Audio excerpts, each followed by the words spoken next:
Welcome to the A1 Podcast. As your host, Osflee. I'm joined today by my college coach from West Valley College and a former NFL alum and I just man of all jack of all trades. I guess in terms of just everything. Coach Johnathan Flowers. Coach, how are you doing today? I'm doing real well, man. Glad to have you on. It's been a long time. I'm growing up. I see the beard growing in there. Got the jersey in the background. Hey, it's been a while. It's been a while. No, obviously, time flies, because, obviously, since the past couple of years, I've reconnected with a lot of the guys, from West Valley, like kind of like, John Mosley, who obviously commented on the announcement, Dwayne Lee, obviously, who we both know, and a few other guys like Anthony, Anthony Alexander, he's also kind of, me and him kind of keep really close ties because, he started his rap career, but yeah, obviously, time flies, man. Like, it's funny because, you talk about the beard. I remember I showed my photos to, a few friends. They're like, damn, like, we can't recognize you. That beard game is strong. So, dude, it's been a while, man. It's. I'll tell you how long it's been. Like, you remember my little daughter, Jordan, yeah, used to go on practice. Yeah. What was she, maybe 7, 8 years old or something like that? She's 18 now. Wow. So that should tell you how long all this has been. So it's been crazy. It's been crazy, yeah. And actually, just speaking of Jordan, I think you posted recently that she got accepted. I think into I forgot what school, a few schools, right? Yeah, she's gotten into 15 colleges. One of them being LSU, Washington University, University of Oregon. She got into Fresno State, obviously San Jose State, which is local to us, and she's gotten a bunch of school. About 5 or 6 of them have been offered her partial or full volleyball scholarships. Wow. So she's just got to pick on where she's going to go. Yeah, no, obviously, and that's a testament to great parenting, great coaching, right? Yeah. Hey, I've tried to stay out of it as much as possible when it comes to the coaching part because she has actual coaches that she does, and you know me, I can go there real quick. I remember one story which is on the podcast. I have to bring this up. I remember one time in practice, it was me and Damon Williams, and he needed me to help him like adjust his jersey, from his buckle, and I was doing that, but we were sitting, and the team were doing drills, right? So you and Wink look over. And then Wink was all like, He was like, what the fuck you all do on the foot? And then you said, you do not fucking sit. You do not fucking sit. Get your ass up. And then the whole team had to run suicides. And then we basically got chastised by all the guys next day. So obviously, I looked at you guys for good. It felt like 2 hours in my mind, but I know about maybe 3 minutes. But I'm like, I'm watching these boys, and we're running through drills, and you are sitting on the ground, and you're still sitting there. And I know you saw my face. I know you saw us. And I was like getting heated. And I was like, what did I tell you? That once you cross that line, you do not sit on the ground. And I just snapped. And it was one of those days, and I just snapped, and profanity was flying and stuff. Of course, now I'm better now. So, okay. It's great stuff, though. I mean, because obviously, it matters because I think, especially for me, because, that was my second year playing football. I didn't get to play in high school because I was a knucklehead my first couple of years. Honestly, the sense of urgency was something that was something that you preached and something that was instilled in us, and that's something that helped carry me the distance. It carried not just me but everyone else, right? All the other guys like Dwayne, guys like Mosley who's still playing semi-pro, guys like Anthony who's now in a rap career, guys like Damon who's actually now on the East Coast. Obviously, and the record that we had didn't really speak to the talent, and I think it's really clear to kind of speak to that because a lot of guys end up going to 4 years. And some of these guys, like we talk about Dwayne, he was a great leader. He could have definitely had a shot to try to go to the league. But, it's all good now because now he has a great training career, as a personal trainer down in LA. So, and obviously Juwan, all the other guys, it's just, it was great. It was a great time, and I miss those days. But since I started this podcast, it's helped me reconnect and kind of relive some of those memories with all the guys, So, well, the emphasis was like, to me, it was like, it's a bigger picture. And if people are listening, it's like, I wasn't mad just because you were sitting down. I was mad because you were sitting down because you were messing with your equipment. Your equipment's supposed to be prepared before you get to practice. You're supposed to be ready to go. You get there because you're on our time, like the team's time. And that could be, that 5 minutes could change everything for a game. We went over a drill that you didn't hear, or some instructions that you didn't hear, or some signals we put in. And now you don't know it as well. And that could change everything. That affects work, affects how you handle your bills, how you handle raising your kids. It's paying attention to those little details. And that kind of stuff just drove me nuts. And you're right, the record did not reflect it, especially when it comes to people like Dwayne. Dwayne was my boy, and he played safety, all 3 safety spots for me on our 4-2-5. He was a great leader. I thought Dwayne had a shot. Like, I thought if Dwayne got to a 4-year and could get 1 year under his belt and get seen, I thought he had a shot. Of all the kids on that team, he really, no disrespect, but he was the one I thought had a shot. Yeah, absolutely. Obviously, Kyle will end up going to NAL. I end up having a nice career, at the minor league level in the arena game. So I mean, it's just persistence because kind of to the point of me bringing up that story and kind of what you just touched upon, being ready, being prepared, understanding, kind of what you're doing, why you're here, and whose time you're on. Like you said, it Exactly. translates to all other facets of life. Like, it could be my career now as an IT consultant or as a podcast host or whatever. Like, it could be, whatever you're involved in. And, obviously just understanding that there's responsibilities, there's people that are relying on you.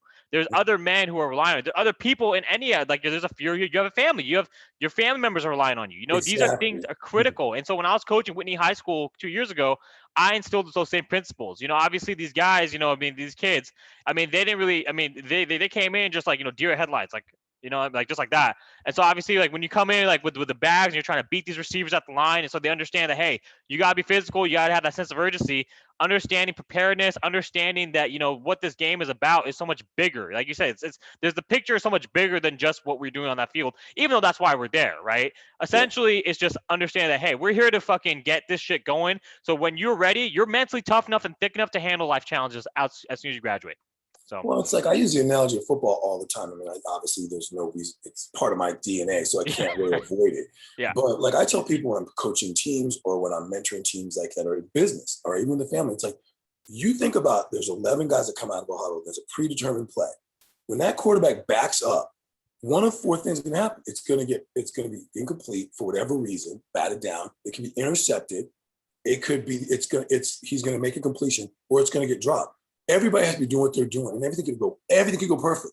Ball goes in the air, receiver drops it. That one person made that whole play, that whole situation, the whole call from the coaches, all the preparation be for nothing for that one play. right. Now, granted, you can overcome it, learn some things and get back in the game and still win. But that one moment is because somebody wasn't focused. Someone wasn't paying attention. Someone didn't do what they were supposed to do, that one person, and if you can't see that and translate that to real world, I feel sorry for you because that's the community. That's the race relations we're going through right now. Yeah. Everybody thinks that you have to either 100% agree with me or you're out of my life or I can't or you can't deal with this. And my thing is, you and I obviously are people of color. It's like we're walking down the street, no ifs, ands, or buts about it. I'm not saying that our point of view is automatically right because of that, but for people that are listening, you can't discount my personal journey. Times I've been discriminated against, I had to deal with issues, deal with the police, dealt with stuff at work, dealt with things in the street in my neighborhood or community or growing up. You can't say, well, that's irrelevant because right now I don't get it. That's you can't do that. It's the same thing with football. You don't have to know everything, but you're supposed to block on this dang play. And that's what you need to understand. I'm supposed to block and play for the bigger good. You're supposed to be nicer to people for the bigger good. You're supposed to respect people's point of view for the bigger good. I don't understand why you can't translate that. 100%, 100%. And I think that's pretty much, kind of you hit the nail on the head right there, right? Because all this stuff is translatable kind of through our backgrounds, as minorities. And, obviously anyone else when I was on team, half the fucking team were either Polynesian, Browns or like black or African American, you know what I mean? Or Mexican, whatever, like Jay and everything. I actually, after you and Wink got on me and Dame, after that, Jay, the little running back Jay, he pulled me aside. He's like 81. I'm like, oh shit. I'm like, he's gonna stop me. He gave me like slap hands. He's like, stop fucking around. And that was it. You know what I mean? And that's it. You know what I mean? But ultimately, like you said, the point of view, and and actually, no, we're gonna now get into your history. We're gonna start from the beginning, kind of get there. But basically, kind of you're the point you made is so massive because we're in the current political landscape today. It's such a it's polarizing in the sense that it's my way or the highway. Like, and it's either it's black and white. And for me, it's just been like it's like we can't even be civil anymore. We can't even have an honest discussion about anything because people, like to your point, it's either this, that, nothing, or nothing, right? And it's so difficult to just be able to kind of mediate and mitigate. And the thing about football, like what you just said, which is why I love it too. It's in my DNA for the same reason. It helps you kind of overcome those differences, right? Because color and creed, whatever, all that stuff is thrown out when you step on the field, right? And essentially there is no right way except the way that helps you win. And that's pretty much it at that point. So well, for me, it's like football was always a safe haven for me. Like you just said, when I'm on that field, there were kids that, like, I played, like where I grew up on the East Coast, there was Puerto Rican kids, black kids, and white kids. And there were kids that when we were growing up, we didn't live in the same neighborhood, so we didn't talk. But once you got on that field, it was a la, remember the Titans, everything was on. We were teammates. Yeah. We were teammates. It was it. And we had the same goal. All that stuff went out the window. And it was funny. Like I knew guys that when we were kids that wouldn't talk to you, but when they're on the football field, suddenly they'd fight and get in a fight for you. Yeah. And it was just, you realize that this racial stuff was bullshit. Because how is it you can do this in the military and do this on the football field, but you can't do this walking through your neighborhood? And I just didn't understand that. I didn't get it. But it was, those things were safe havens for me. 100%. So yeah, let's go and start. And now perfect segue. So kind of you grew up on the East Coast. Were you I know that you have the military background. You kind of allude to that just now. Were you born into a military family, or kind of talk to me about that? It was both. My dad and my grandfather, and both my grandfathers and both my uncles on my dad and my mom's side all served from World War II, Korea up to Vietnam. Mm-hmm. And then I went in. And then currently my son is serving. Actually, he's not an active duty overseas, but he's here, and I can't tell you what he does, honestly. Oh, that's fine. No, yeah. But we were both we were three things. It was military, sports, and education. My dad was one of the first Black executives in IBM. My mom and everybody in our school was like, we have teachers. My Aunt Betty started one of the first, what you call H&R Block now. She did that for Black women and poor people in DC area, and she already had that, going before any of that happened. That she got bought out by a bigger conglomerate. Mm-hmm. So it was always those things. We weren't a perfect family, of course, not at all. But football was just around us all the time. I mean, I have cousins, I have nephews, I have uncles, and all. We all played in the league. We got there, and I know that my name had something to do with me getting looked at. I'm not going to lie about that. Yeah. But at the same time, I tell people, I got in the door. It was my job to stay in, so I had to work for that. But we're not fully a military family, but it's definitely in our DNA. And it was something like my dad was like, if you feel that call, you can do it. But if not, there's other avenues. And for some reason, it just always hit us. It's like, I'm joining. Yeah. 100%. So obviously, a few guests who also were, military backgrounds, or kind of, had a military background at one point, on the show. They basically kind of talked about balancing, the two. Because obviously, when you enlist, you're basically, because a lot of the guys like myself, or kind of like, actually, we're going to get into your experience. A lot of guys were at the age of 18, and they're trying to play collegiate football, either at the JUCO level or at a 4-year, and they're trying to manage being either active duty or reserve. Yeah. Talk to me about that. Was that kind of your experience as well when you started college? Did you focus exclusively on military and then football? Kind of how that play out for you? So in the military first, and so those who don't know, I'm a combat veteran. I've been in combat several times. Yeah. When I got out of the military, I came out to California to visit my mom and dad, and it was wintertime. It was Christmas and New Year's and stuff. And as you know, East Coast weather. I went back home. It was cold. It was cold. I was like, what am I doing? Packed my stuff up, came back to California, never left. Right. Then I went to a junior college first. I went to De Anza College, which you know very well over here. Played there for a year. Leon Hawthorne, Jane Brella, and a couple of us transferred to San Jose State. And I was done. I was not going to play football anymore. So I got it out of my system. I think I'm good. And we had this flag football game, pickup game. And some of the guys that invited me to come play were on San Jose State's team. And so some of these guys were their premier people that they had pulled in, like they were blue chip players and stuff. Yeah. So we're out there, and I'm young at this time, so don't get it twisted where I am right now. And they started talking, like, you can't cover me, you're this one. I was like, oh, really? And I snapped and went in that mode, and I just started shutting shit down. I started going off on people and stuff. And then I literally came out of the civics class, I'll never forget. And one of the coaches was waiting for me and said, hey, I looked you up. I know who you are. And he goes, yeah. I said, have you ever played? I said, I haven't played in years, dude. Because I played at De Anza. It's just some of my stats. And he said, I want you to come try out. So I walked on. Wow. And I was there and the starter got hurt. Another guy transferred for some reason. Another guy was doing the usual, I'm not getting playing time, so I'm going to cry and learn about it and stuff. So I was like fourth on the depth chart or something like that. So I wasn't planning on seeing the field. I went to the special teams coach and said, hey, put me on every special teams, punt, extra point, kickoff, kick return. I didn't care what it was. Put me on special teams. And yep, exactly. There you go, bro. That's what I'm talking about. It's special teams. And I was on there all day long, and I knew every special teams by my sophomore year, true sophomore year. Yeah. I was special teams captain. Going into later that year, going into my junior, I ended up starting because I told you, guy got hurt, another guy transferred, and the third guy just didn't make grades or something like that. So I was on the field like that. I told people, you guys that just messed up, you're not getting your job back. You're not. I worked too hard to get here. And after that, that was it. And then from there, I got originally drafted in like the 6th or 7th round, bottom of the 6th, beginning of the 7th, by the New York Jets. I mean, I'm so far down the draft chart, you probably you forgot to stop reading, you know. But true story, I went to Jets camp, and I got there kind of early because I'm, you know me, I'm always early. So I got there early, and I didn't like the shoulder pads. And I was trying to get my equipment, and it was just like it was not fitting right. So I went back and got another pair of shoulder pads, and that one wasn't fitting right. So I know the equipment manager now is pissed at me because I'm coming in the third time, and I'm a total rookie, don't know nothing. Finally found the one I got on right, got back out, and they're all on the warm-up lines. I'm late. Now I'm late. Run out there. I jump in a line. I just happen to jump in the line closest to me so I could probably squeeze in.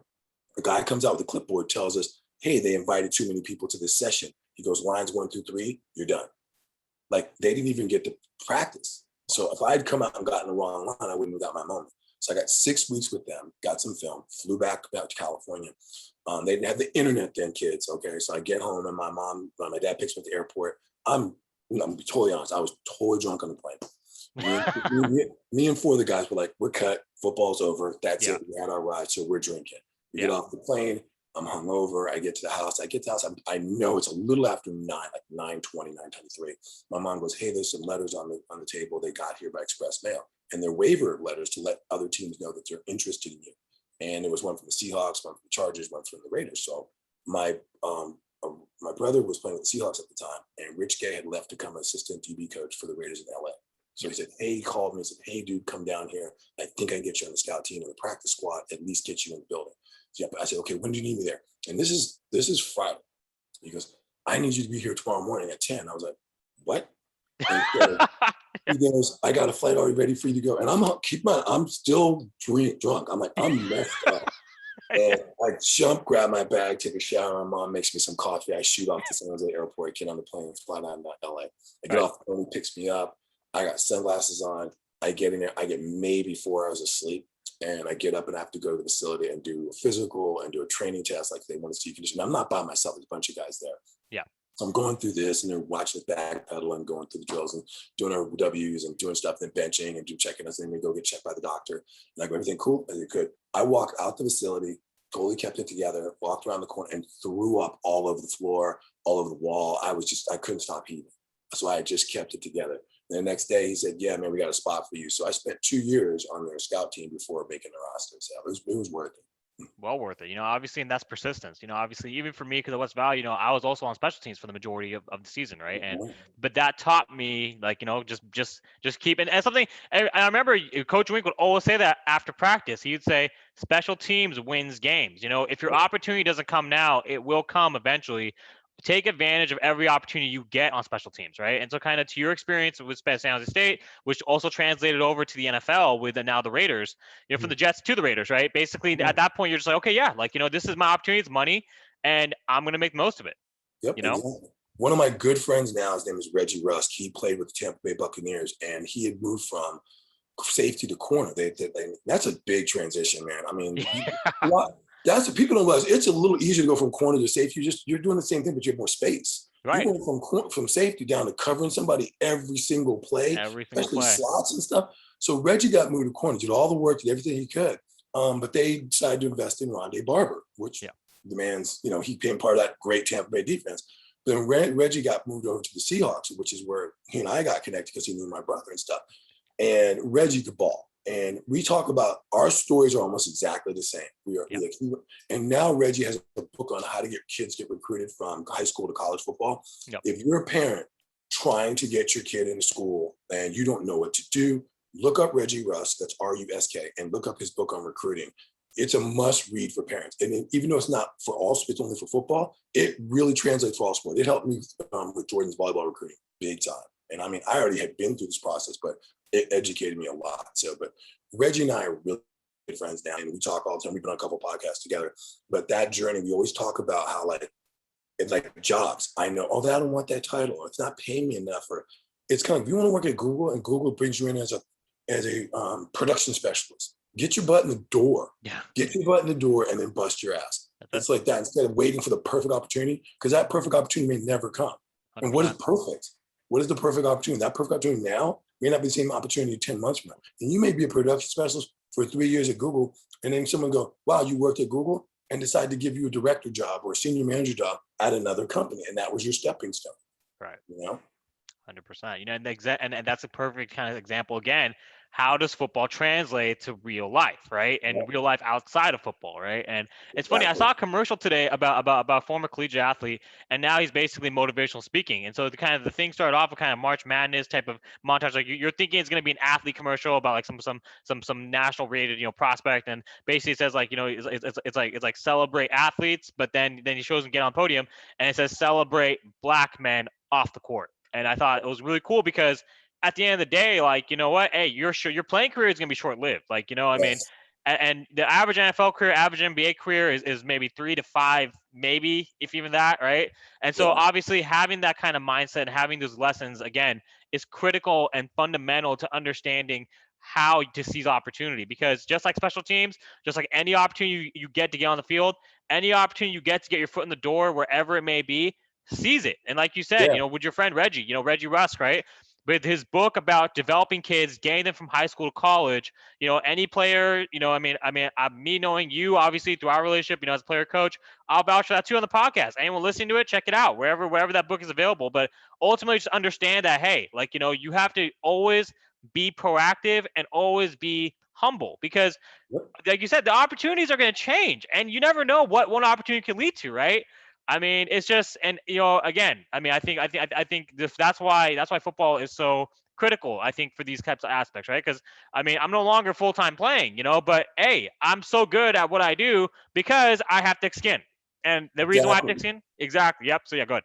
Well, it's like So well, to me, it's like when people talk about like, I'm a little nervous about this, or like I laugh when people come up to me and go, are you nervous? Are you concerned about this? I go, I know you don't know me, but it's like you realize I've been in combat. I've been like shot at, and in two, I've been embarrassed in front of 70,000 people, and it's on film. Like yeah, embarrassed to like, you really think I'm going to be embarrassed by something silly? Like, just talk to me. It's cool. I'm not going to will. And I think that that's what athletes and the military give you, that thick skin and enough to take stuff and then have conversations and not be. It's not personal. It's like when a coach is yelling at me or a boss is talking to me, they're not criticizing how my mom raised me, what my religious beliefs, or how good a father I am. They're talking about a specific thing. And sometimes they're right and sometimes they're wrong. And you can have that discussion. yeah. But when you internalize it and personalize it, that stuff drives me nuts. It's like, dude, calm down. Like when people like my freedom's being infringed, dude, you're pitching, protesting in front of a Starbucks with a latte in your hand on Yeah. a bike, and you're dressed in nice, and you have Under Armour on and these great shorts on. What really? What Like, freedom what are you fucking freedom are you talking about, bro? talking about, bro? It's like Yeah. that kind of stuff just drives me nuts. Yeah. And to segue to that is one of the things we talk about is like, and this is what I hope young brothers and kids of color and poor kids, and any kids especially, but especially kids that, you've been disenfranchised. You don't have a lot of the resources other kids have. Is I want you to understand something. And my grandmother taught me this, and it was specifically about relationships. I was struggling dealing with girls in high school at one point. I didn't understand, like we all do, you Yeah. know. But she said, you need to, as she looked at me, she goes, Johnathan, act like the woman of your dreams is watching. When you're in the club or walking around or hanging out with your friends, or walking through school or in the mall, act like the girl of your dreams is watching you, because that reflection, she sees you, she sees what you're doing, and that's going to be the reflection she has. What would you want her to see? Right. What would you want that person to see?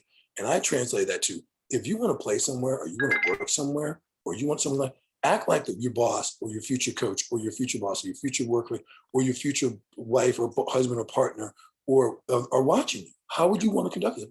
Do I expect you to be perfect? Absolutely not. But conduct yourself like that. Don't walk around talking about, I can't do this, I can't do this. Conduct yourself as that, because you don't know when that moment is happening. I hired a kid one time who ended up working for me for 4 years. He was our waiter at a restaurant, but he was so diligent and he was so careful, made sure everything was right, came back and checked on stuff. And we had something go wrong with the resident. He changed everything. I said, dude, have you ever thought about project management? He goes, no, I'm just working in school and stuff. I'm going to school for this. I said, cool. So here's my business card. Call me. I didn't think he'd call me. He called me, came in, and he's been interested. I have 3 people like that. A girl named Brittany Dow, another girl named Tiffany Jeanette, and another guy, Mike Bro. They all were interns for me. And another guy named Jason Schleifer was intern for me when he was in college. And now he went to work on Lord of the Rings and with Pixar and DreamWorks. The point I'm making by them mentioning those people is they acted a certain way that got my attention. And I invested in them. and they went on to greater and bigger things. They're all working in great companies and doing great things. And, so that's what I'm saying. If you want those kind of jobs, you want those kind of moments, you want that girlfriend, you want that wife, you want that partner in your life, you want that husband or whatever it is, you better start acting like you already have what those things would look for. Because you can't, it's kind of like a car. You don't walk up to someone and say, I know the car doesn't have the right tires, doesn't have cool rims, doesn't have a stereo, doesn't have a GPS. The paint job's kind of worn. Needs to be reupholstered. But if you pay full price right now, it'll eventually get there. No one's going to do that. So why would you expect them to do that with yourself? That's what that work ethic is. 100%. I think I think that's also a very paramount point, because you never know who's watching. You never know who's going to become what and what, again, and that's why you got to treat every opportunity you get, the same. And again, like you said, it's all about how you carry yourself and how you project yourself out there. A huge aspect of kind of getting these opportunities, getting your foot in the door, it's perception. It's like, if you're able to carry yourself a certain way and you have a personality that seems like you're workable, you're quote unquote, my opinion, coachable, or you're able to be a good team player, because that's what it is. Ultimately, you're going to be a team player if you work for a company. And that's why football is so paramount, because you're on a team, and everyone's role, everyone's job is critical to the success of the company, right? And essentially, that's pretty much it. Like, if you're able to kind of, bring about a good, I guess, a positive type of perception about yourself, people will notice. People will notice, they may not notice immediately, but they'll notice eventually. Like you said, for anyone who's disenfranchised or not in the best situation socioeconomically, I mean, your disposition isn't what's going to drive it. It's your mindset. Your disposition is actually, sorry, I apologize. Your disposition is what's going to drive it. Your circumstances will not, because your disposition is what's going to carry you the next level. So that's pretty much it. Exactly. So it's like, for like, obviously kids nowadays growing up, and I can't believe I just said that, like, the kids nowadays have grown up. No, whatever, man. They're kids, right? They have instant access to everything, and I think it's damaged some things, because when dad took you out and taught you how to change the oil in the car, or change the tire, or work and do some yard work, or mom was teaching you how to cook, it wasn't about them teaching you how to cook or change the oil in the car. It was the stories they told you and the lessons they taught you while they were doing that. Right. That's been lost, because kids Google stuff, they get on the phone, they go do stuff. I honestly will tell you this, when I was raising my kids, I would rather have them say a cuss word than say, I know, because you don't know. You don't, exactly. It drove me nuts. It was like, you trying to tell me you can't take the 5 minutes to just let me give you some information, absorb it. And I mean, I'm not the greatest father. Like, my dad was an amazing father. Like, if I'm 10% the dad he was, then I'm a great guy. And I fully believe that. But what I try to emphasize with my kids is, learn how to think for yourself, and learn how to teach yourself. Because if you can't do those three things, everything you're getting in your head is useless. It's just useless. You have to understand how to get information, use it, put it in context, and process it. And that's everything. And that's what football teaches you. You're studying your play. You're looking at contingencies. You look at how you're going to apply this stuff. And people say, well, football players are dumb jocks. I go, you really don't understand what goes in football, do you? Because it's mental, emotional, physical, and you have to study. And there's all that and being fatigued, and the stress of knowing that, especially at higher levels, that you could lose your job and position in 6 seconds. Yeah, that's it. The average play it takes for someone to go hike, that 6 seconds could be over, and your whole world could be changed. Now imagine going to work every day thinking like that. You'd be stressed out like crazy. You'd be at the coffee machine every 5 minutes. It's ridiculous. It's ridiculous. So looking at how sports translates that stuff is just, I mean, everybody has their things. Not everybody played sports. You'll have your thing, and it could be you're into art, or you're into writing, or you're something, but you have to find a way to take that passion and translate it into the tools you need to function. That's what I believe. That's just my opinion. Well, I agree 100%. It doesn't have to be sports. If it's something else that you're able to kind of, as long as those principles are ingrained in your DNA, you're gonna be good. You know what I mean? And Absolutely. obviously, like you, me, like, playing at the high levels, me playing JUCO and playing in the arena, you obviously being the NFL at the highest level. I was cut so many times. I understood that when I get into a field, there's gonna be layoffs. There's gonna be just circumstances where whatever. It doesn't fucking matter. They're gonna fucking let you go, because you may not. You, as valuable as you think you are, you always. This is my mindset. I always have to continue proving myself because Exactly. exactly, because and if you want to elaborate, go ahead because I just it's critical, I think it's critical. I'm still growing now. I tell people all the time, I'm in my 50s and I still I'm growing now. Like Yeah. I still are in developing and growing my interpersonal skills, like how to communicate, how to talk to people. Right. As you know, like I couldn't stand whiners. Like I don't want to hear what happened in the first quarter. Yeah. Oh man, if I only caught that ball, coach, blah, blah, blah. Dude, it's the fourth quarter and I need you to shut up and focus right now because the game is on the line. And what you did in the first quarter, we'll work on in practice. Shut up. And I had to learn how to deal with people that complained and whined because like between the military and football, I was alien to that stuff. Corporate America is a little different. I'm not criticizing corporate America as a whole, but there's a lot of people in there that complain and whine and they think corporate America should be you're supposed to make my life happy. No, it's a job. It's your world to find happiness within it. And that's my opinion. Now, maybe I'm old school, but that's true.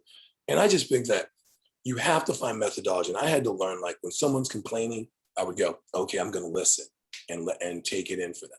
The second time, I'm going to say, well, what do you think you should do? How do you think you should handle? I'm going to help them grow to figure out problem solve, deal with it.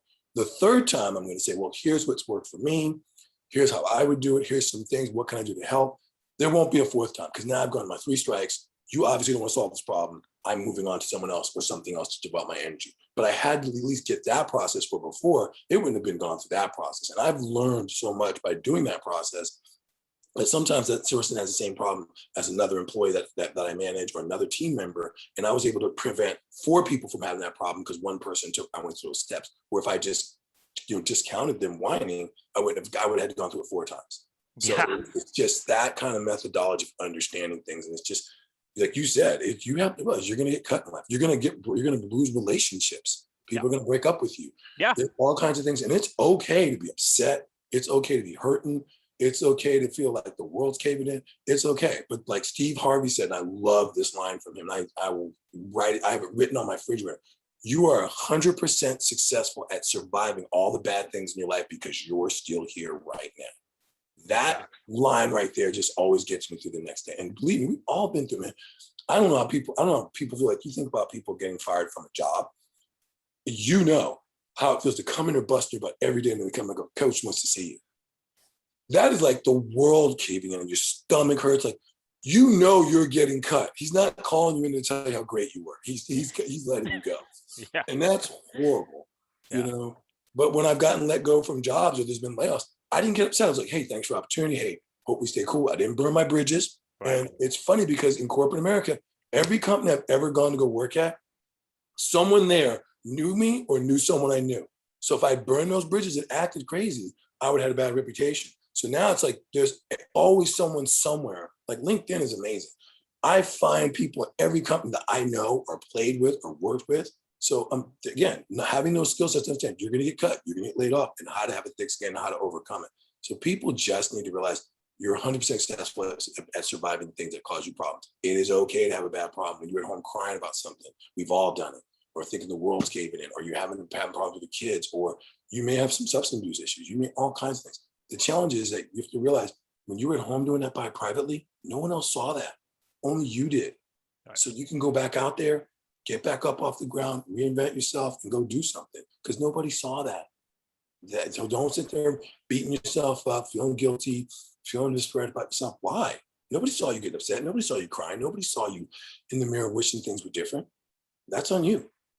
Big facts. Big facts. No, really. I mean, and honestly, that's what it is. Sometimes I feel like I catch myself now.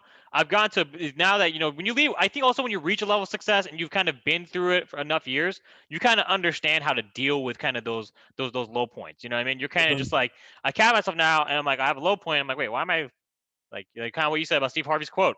You are 100% successful because you survive all the things life's thrown at you.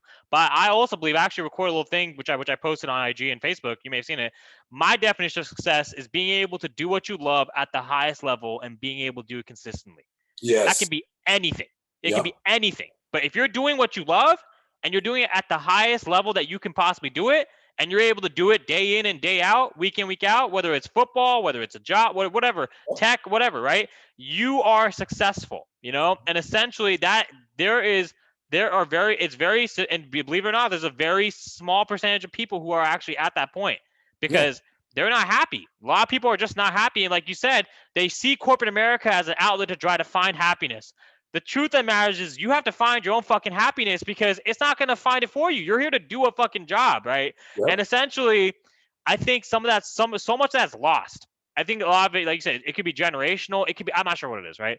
Because it wasn't like that in the past. It wasn't like that 20, 30 years ago. You know what I mean? When like, Well, it's different now. You know what I mean? Well, one of the things that contributed to that, dude, there was a lot more vocational stuff. Like in school, you had auto shop, you had Yeah. mechanic, you learn to be a plumber, learn to be an electrician. And those Right. things have gotten pulled out of that, especially in the poor and in inner cities and neighbors. So these people, I think if you were a plumber and a handyman, you were your own boss. Yeah. You got to do it at a high level for what you wanted.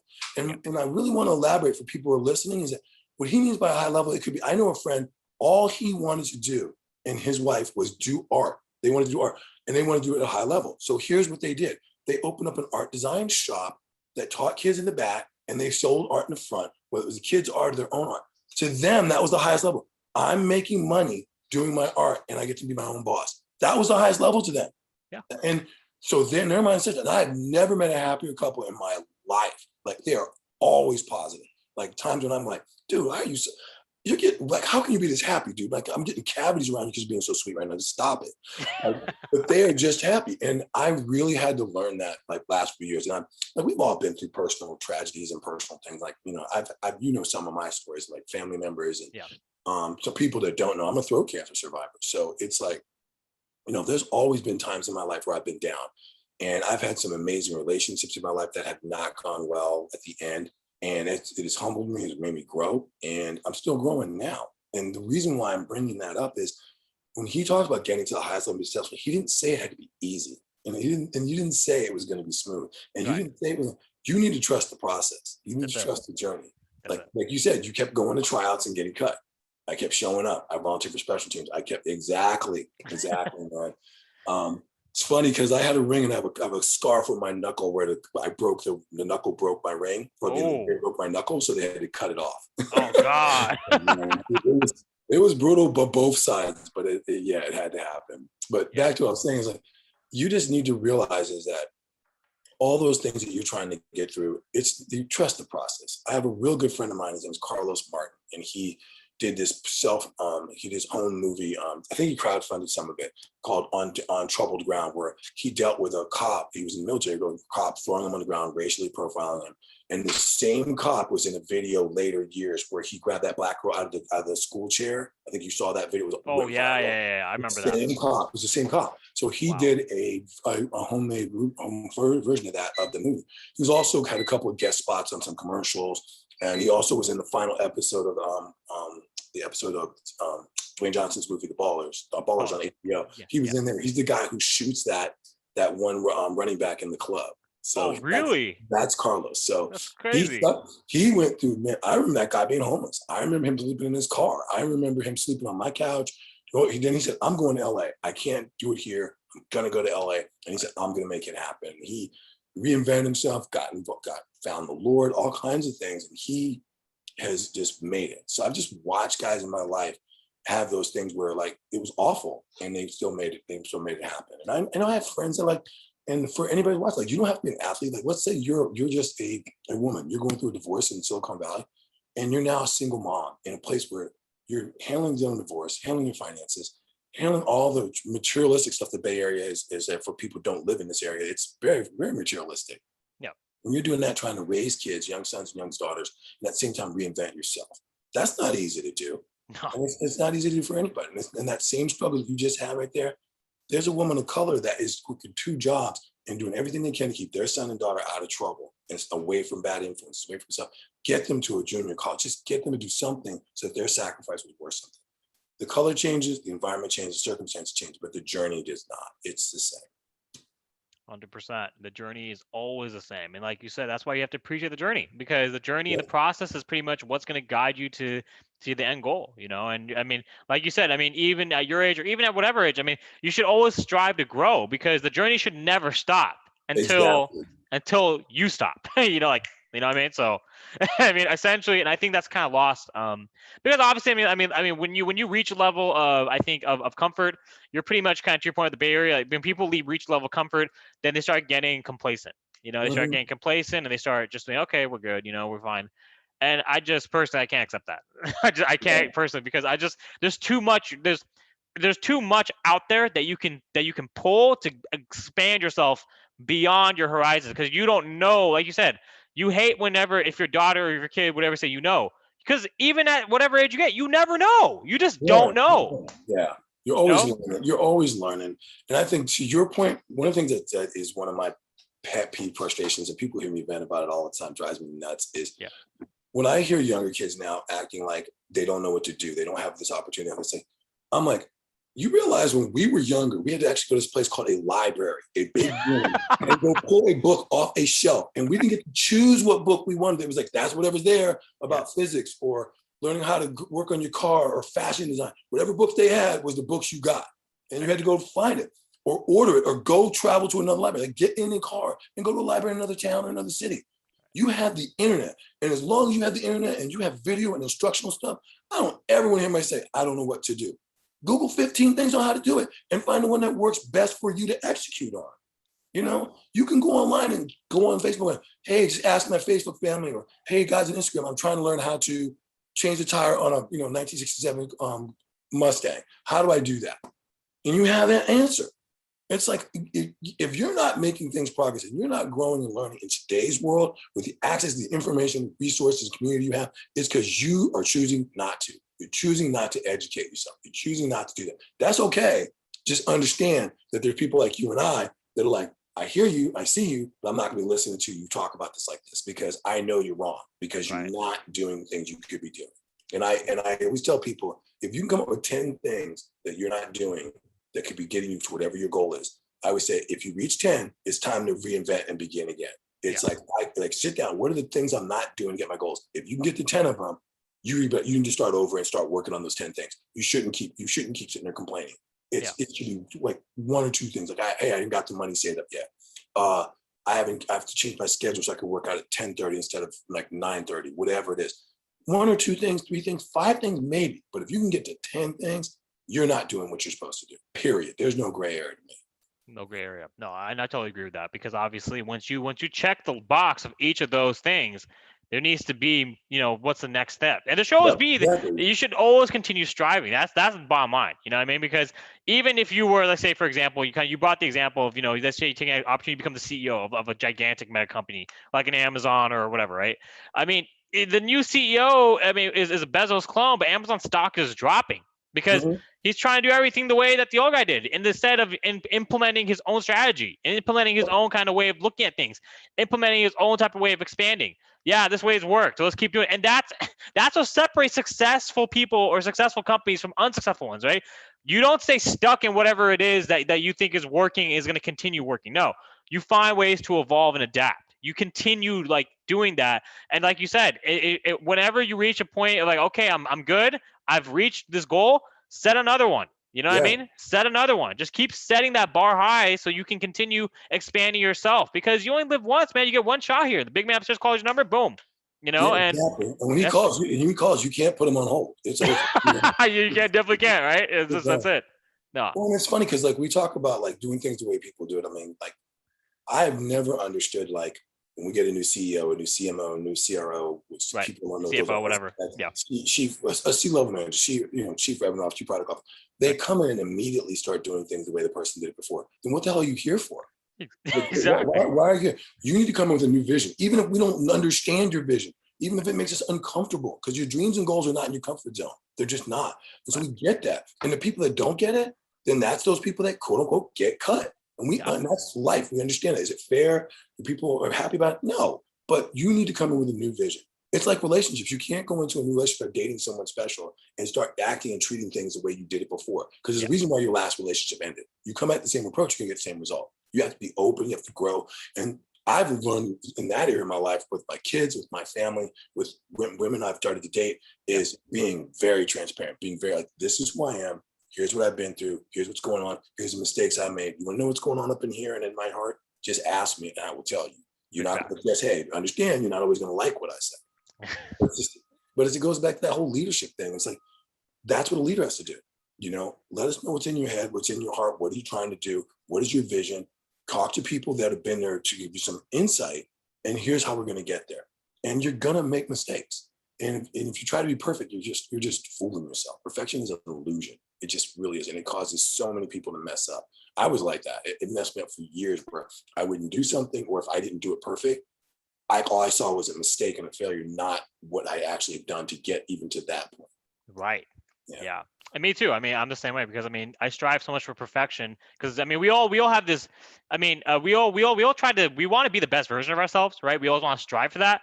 But then essentially, you focus, if you dwell so much on the negative, which I used to do too, you're not really gonna grow. You're impeding your own progress, and you're your own biggest obstacle at that point, right? And essentially, you have to understand, like, to your point, what you just said, because I that's the same thing for me.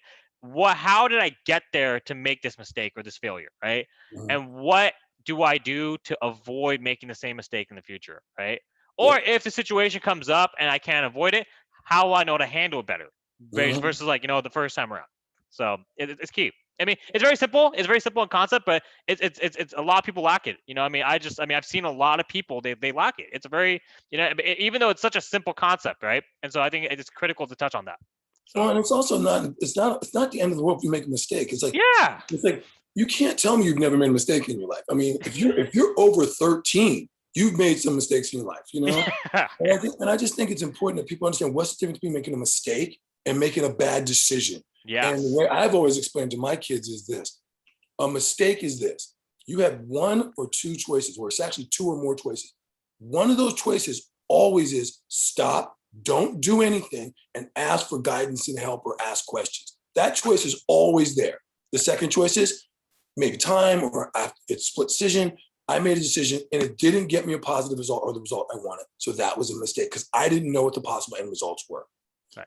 But bad choices, the same thing. I could ask for help and guidance, or I can make, but you know what the consequences. When you cut school, you get caught, you're in trouble. When you shoplift, even though you think it's only a piece of gum, it's not the point. You're still stealing. Right. Now, I'm not thinking you should go to prison for it, but at the same time, it's wrong. That's not a mistake. That's bad choices. Right. That's bad choices, and bad choices add up. It's like cooking a recipe. When you're making a mistake, you're experimenting, trying to make this let me add a little seasoning. Oh, I put too much in. Let me try it next time. Oh, I couldn't put enough in. Oh, I cooked too long. And you'll eventually get the recipe right, but you're making mistakes to grow. A bad choice is, I know throwing alcohol in my pancakes is not a good combination. Or I love ketchup and I love ice cream. I don't want them together. Yeah. That's a bad decision. I know it tastes nasty, but I did it anyway. That's what people have to start. And I know I'm making light of it, but a lot of kids, when they make decisions, the first thing out their mouth is, it drives me nuts. And I've had this with my kids, and I've had this with people I've been involved in relationships and friends, is, well, don't you understand that was, no, stop. That's that sentence, that don't you understand, or can you get, if you see where I'm, or, well, the reason why no, that's not the first thing out your mouth. It's, I was wrong. Here's the mistake I made in context and what I'm going to do to make it better. But in that part, here's what I was thinking when it happened. Now I know better. That's what comes out your mouth. Not, well, she did. Well, of course. And you got an argument. Well, I forgot to handle something with my kids and it caused problems for my ex. And the first time well, the reason why I did that is because you're always, no. I messed up. Sorry, honey. Here's what dad's going to do better. Done. That's it. Accountability. Accountability is just saying, start off I'm wrong. I made a mistake, and accept it. Yep. Then, So, and I remember in high school, I all those crimes you mentioned, I did shoplifting, ditching, everything. I did it all. That's why I couldn't play, because I wasn't associating with the right people. I wasn't, my grades. I wasn't taking it seriously until I got to my junior year. So I basically got to miss out on my entire high school, all the high school years of ball, because, I wasn't taking it seriously. But I think ultimately, though, when I reached that point of realization that, hey, man, this is your future. No one else is going to be able to pick you up and say, you didn't get to play because you just fucked around and being a knucklehead. No.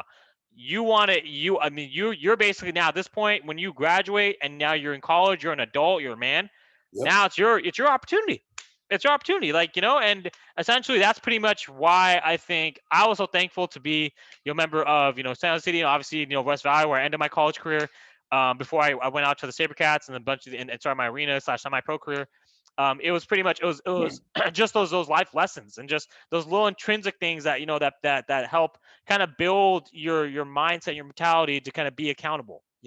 And Yeah, I was actually upset when the SaberCats stopped having being oh franchise, man. man, Dude, like I remember Eric Jennings and I playing with them for one season. I didn't. I'm glad you made Arena Ball. I'm glad you loved it. I didn't feel it. I wasn't feeling it. But, I'm well, not coach, feeling I it. mean, arena ball is a small man's game. I mean, you gotta understand. For you, I Yeah, mean, I'm just under 6'5". When I was 230. yeah, I wasn't feeling those walls, bro. Like yeah, people don't understand. Like, well, aren't they padded? Well, let me put a mattress in front of your garage door and tell you to go run into the garage door. That's what it felt like. It was that sudden stop, yeah, and I bulletproof was like, I glass. never got like, I would be covering somebody playing like the jack position, like the defense, and I would be running with a guy, and I'd be on him, and I'm looking for the ball, and I'm thinking there's field in front of me. And I was like, wham! You hit the wall. I'm like, whoa! And that was just shocking to me, man. I couldn't deal. So I'm applaud you. I'm really proud you made them. And I'm proud of a lot of you guys. I get texts from some West Valley Viking players all the time, or kids I've coached in high school. Like, I got kids now that have kids of their own. I've been invited to their kids' christenings or their birthdays. I've been invited to kids' weddings, and they've had me come up and give a speech, say the best man. I Yeah, mean, so football has made my world very, very more conclusive and more complete, and it's got me closer to my kids. And obviously, my daughter playing sports has been amazing. And like I've enjoyed, for you guys, people that have kids, I've enjoyed watching my daughter play a sport more than I did when I was playing. You know. 100%. Yeah, And then I want to wrap up something with you and talk about getting in trouble and being knucklehead and everything like that. And I'm going to tell people out there, if you're looking, I want you to look at your closest 4 to 5 friends, 3 to 5 friends, and they are going to tell you who you are. right. If they're getting in trouble and skipping school, then that's who you are. You're a truant, you're knucklehead. If Big they're facts. working out, busting their ass and studying every night, then that's what you are. Your closest 3 to 5 friends will tell you who you are. You are judged by the company you keep, and your friends and associates are a reflection. And the last thing my dad always told me, if you want to improve the quality of your life, you need to improve the quality of the people and the things you let in your life. It isn't easy, but it is not complicated. You know what those things are. And it's very simple. It's like, just seriously, if you want to improve the quality of your life, improve the quality of the people and the things you allow in it, and it will get better. And I think that's the biggest thing I could tell a lot of young kids. And that's the thing that sports teaches you, the military teaches you, is just knowing that kind of stuff, those life lessons. Look at who you are associating with. You hang around 5 dumb people, you're number 6. You hang around 5 broke people, you're number 6. It's not complicated. You hang around 5 people that are constantly complaining about racism and don't do anything, then you're contributing to the problem. If you hang around 5 people that are going out after school and getting high and riding around mom and dad's BMW, not thinking the world owes them something, you're going to be that same privileged, narrow-minded kid. It just doesn't change. You have to. It is okay to outgrow your friends and associates. It is, because the ones that are good will grow with you or grow in their own way, and the ones that aren't, that's their journey.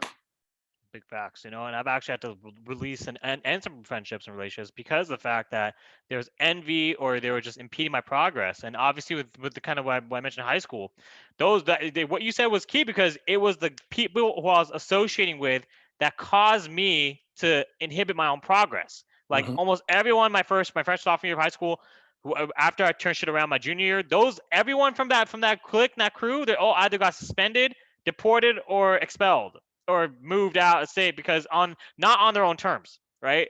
And essentially, it's just understanding why. You know what I mean? It's you are the company you keep, you are who you associate with, right? If you associate with the right people, you have to go. You're good to go. So Yeah. and so yeah, so now we can wrap. Before we wrap this up, let me just end this on this note. Obviously, the I'm a Champion speech, and one more thing, I forgot what it was. Anyways, the I'm a Champion speech, obviously 23 million views. You mentioned kind of your high school success and talking about kind of what went into that, because obviously, I mean, I know this, but for listeners who aren't familiar, who will probably watch that video after they listen to the podcast, talk to me about that a little bit.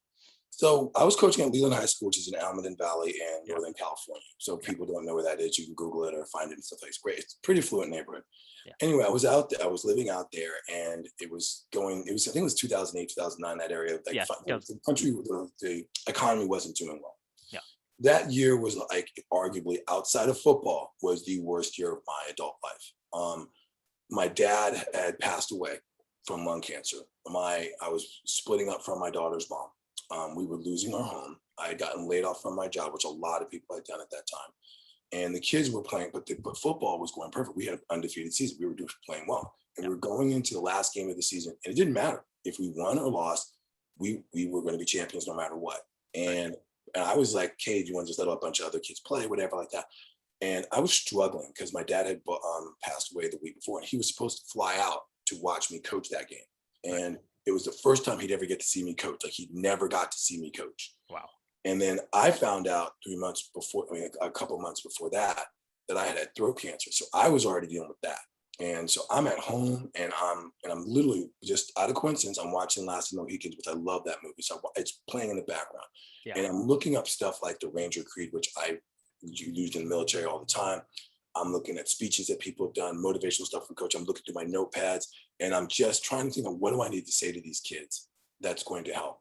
And it was really bad. Like, only a few people know this. It was really bad. And I literally went like, "God, I need a sign. I need you to help me with something. I need you to tell me, this is going to get better. That tomorrow is worth getting up for." And literally, one of my players, Vinny Chimetti, I love his family. His dad, Lance Sr., and his brother, older brother, Lance Jr., and his mom, Dodie. They're like family. They're like second family. And the phone rang, and it was Vinny. And Vinny's like, "Hey, coach, are you okay? What's going on? Was it us at practice? Hey, if there's something wrong, the captains will help you out. What's going on?" Because they could just tell something was up. Right. And I said, "Nah, dude." I just looked at the phone and said, "This is what's kind of going on." So he said, "Well, hey, cool, could you come by?" I said, "Yeah." He goes, "Well," and I opened the door, and some of the players were there. So we started talking. And then I went back in the house after they left, and I didn't, like, people see me looking at a piece of paper at the beginning of that speech. I'm not reading the speech. Those were just notes. Like, remember to talk about this, remember this, remember this. That entire speech was, some of it was like stuff I knew in my head. It was completely like, if someone told me to go back and redo it, I'd have to look up the words myself, because it was completely just spontaneous. And I started going into it. And I didn't even know it was videoed. One of the parents, I think it was Kevin Hubbard, Taylor Hubbard's, and Chase Hubbard's dad had filmed it. Didn't know it was being filmed. Was just talking to my boys. A couple weeks later, I'm coaching lacrosse, and kids are like, "Coach, you see your video? Oh my God, great speech." I'm in Safeway, and parents are saying, "Oh my God, Coach Flowers, give me hugs. Great speech, blah, blah, blah." What are you talking about? And I didn't know. And then I went back and looked, and they told me to look it up on YouTube, and that's when I found out. But the whole speech just came from, it was a really bad moment in my life. And I was trying to get some kids pumped up when I wasn't feeling it myself. Like, I was putting the anger and the hurt, and I was pissed off Dad wasn't there. I was pissed off that we had to say goodbye, but not the way I wanted to. And I was mad that I wasn't in great health. And I was kind of feeling sorry for myself. There's all kinds of things that were going through my head. And that's where that speech came from. It wasn't just about going out there and beating a football team. It was about, I want you to understand these things. I want you to feel this. I want you to have this moment, because I'm now feeling like that I'm not going to have this moment ever again. So you go out here and destroy these kids. I want to have a great game. I let the assistant coaches do all the coaching. I don't think I called a single play that whole game. I watched the game from the sideline, letting the team and the kids do everything, and the coaches. And it was great. And we obviously we won the game. 100%. No, it was great, and it kind of brought me back, because it came out the same 2009. 2009 was our West Valley season, so we watched that before. During film, I was like, "Oh my God, this is like, it's like, that's my fucking coach." It already hit 1 million views. Now it's at 23 million. It's a testament to your greatness, your coaching. So I mean, I guess we can close this out with just, obviously, I mean, it was great, kind of reconnecting, catching up, and talking about football, and talking about, reliving some of those moments, and those milestones and those memories. I know, obviously, with this year, I mean, do you have anything that, you have in the pipeline for 2021, or any closing thoughts out for the viewers and listeners? So, I mean, this is what I would tell the listeners. Is I'm working on some things. I really want to do something like stuff like we're doing right now. Yeah. And either whether it's an online talk show, whether it's a motivational thing, whether it's getting a life coaching, something like that.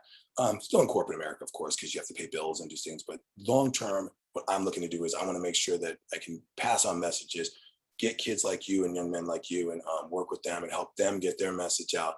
I just want to leave this place a little bit better than when I found it. Big facts. No, you definitely have done. You've done a great job of that so far, Coach. So, from one person, 100%, man. Coach, thank you for the time today. Everyone's Coach Flowers. You can follow him on Instagram, Prince T'Challa, or Johnathan Flowers on Facebook, or follow him on Twitter, or just type "I'm a champion" on YouTube, and you'll find out everything you need to know in 2 minutes. All right, man. I appreciate you, man. I love you. And, if any of the guys contact you, they can always reach out to me. And I'm always available for you, man. Okay. 100%. I appreciate it, coach, man. One love. All right. Bye. All right, later.